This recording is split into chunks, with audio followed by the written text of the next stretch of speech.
పరిశుద్ధమైనటువంటి మనస్సుతో ఇక్కడికి రావాలి. అందరూ కూడా ఇక్కడికి వచ్చేటటువంటి వాళ్ళు దేవస్థానానికి మనం వెళ్ళినప్పుడు, ఇక్కడికి వచ్చినప్పుడు కూడా మళ్ళీ ఇంకా లౌకికంగా అక్కడేం జరుగుతున్నాయి, ప్రపంచంలో వాళ్ళ ఇంట్లో ఏం జరుగుతుంది, వీళ్ళ ఇంట్లో ఏం జరుగుతుంది, అక్కడేం రాజకీయాలు, ఇక్కడేం రాజకీయాలు జరుగుతున్నాయి, వీటి గురించి ఆలోచించకూడదు. మనం దేవస్థానానికి, కనీసం దేవస్థానానికి వచ్చినప్పుడైనా వాటి గురించి ఆలోచించకుండా ఇక్కడికి వచ్చి పరిపూర్ణంగా మన మనస్సుని భగవంతుడి పాదాల్లో లగ్నం చేసి ఆ భగవంతుడి యొక్క అనుగ్రహానికి మనం పాత్రులం కావాలి. అంటే ఏమిటి, ఈ గుడికి వచ్చినప్పుడు కూడా ఈ లౌకికమైనటువంటి విషయాలను ఆలోచించడం అని అంటే బయట ఉన్నటువంటి చెత్తను తీసుకొచ్చి ఇంట్లో పెట్టుకోవడం అని అర్థం. దానికి సమానం అది. ఎందుకంటే ఇలాంటి భావన నేను కనుక పెట్టుకొని మనస్సుకు వస్తే, దేవస్థానానికి వస్తే అసలు వాడు దేవస్థానానికి రావాల్సిన అవసరమే లేదు. ఆయన ఇంట్లోనే ఉండి ఈ విషయాలన్నీ కూడా ఆలోచిస్తూ సమయాన్ని వృధా చేసుకుంటూ ఉంటే చాలు. అందుకే శంకరాచార్యుల వారు ఏమన్నారు, భజగోవిందం భజగోవిందం గోవిందం భజ మూఢమతే సంప్రాప్తే సన్నిహితే కాలే నహి నహి రక్షతి డుక్రీకరణే అన్నారు. అంటే దీని అర్థం ఏమిటి, వ్యర్థమైనటువంటి పనులని, వ్యర్థమైనటువంటి ఆలోచనలు చేస్తూ నీ సమయాన్ని వృధా చేసుకోకుండా ఆ భగవద్భజన చెయ్యి, భగవత్ స్మరణ చెయ్యి అని శంకరాచార్యులు వారు ఈ మాటలో చెప్తున్నారు. అలా చేయకపోతే నువ్వు మూఢమతే, అందుకే మూఢమతే అని తిట్టారు అక్కడ.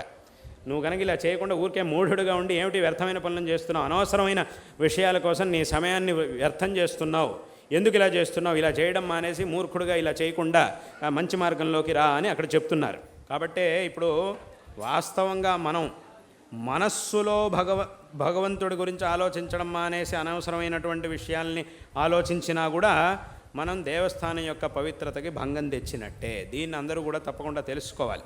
ఏదో దేవస్థానం యొక్క పవిత్రతకి భంగం తీసుకురావడం అంటే ఏమిటి, అక్కడేదో దేవస్థానంలో ఏదో చేస్తే, ఏదో చేయకూడదని చేస్తే అప్పుడు అది దానివల్ల దేవస్థానం పవిత్ర భంగం వస్తుంది అని మాత్రమే కాదు, అది కూడా వాస్తవమే. కానీ మనం దేవుడి ముందు కూర్చొని అనవసరమైనటువంటి విషయాలను ఆలోచించినా కూడా ఆ దేవస్థానం యొక్క ఆ వాతావరణానికి, పవిత్రమైన వాతావరణానికి భంగం తెచ్చినట్టు. అదేంటి, నేను నా మనసులో ఆలోచించకుండా బయటికి ఏమైంది అనడానికి వీల్లేదు.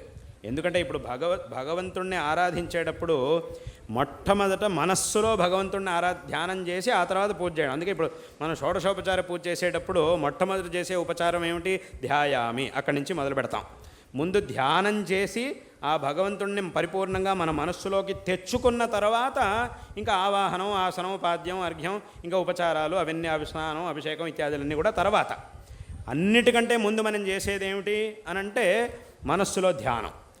ఆ ధ్యానం చేస్తూ మన మనస్సులోకి మనం యద్యపి భగవంతుడి ముందే ఉన్నాం, భగవంతుడి విగ్రహం ముందే మనం ఉన్నాం, పూజ చేస్తూ ఉన్నాం, అయినప్పటికీ ఆ మొట్టమొదటి ఉపచారంగా ధ్యానాన్ని పెట్టారు. ఎందుకు అనంటే ఆ భగవంతుడిని మనస్సులోకి ధ్యానించుకున్నప్పుడు మాత్రమే మనం చేసేటటువంటి పూజ అనేది సార్థకం అవుతుంది.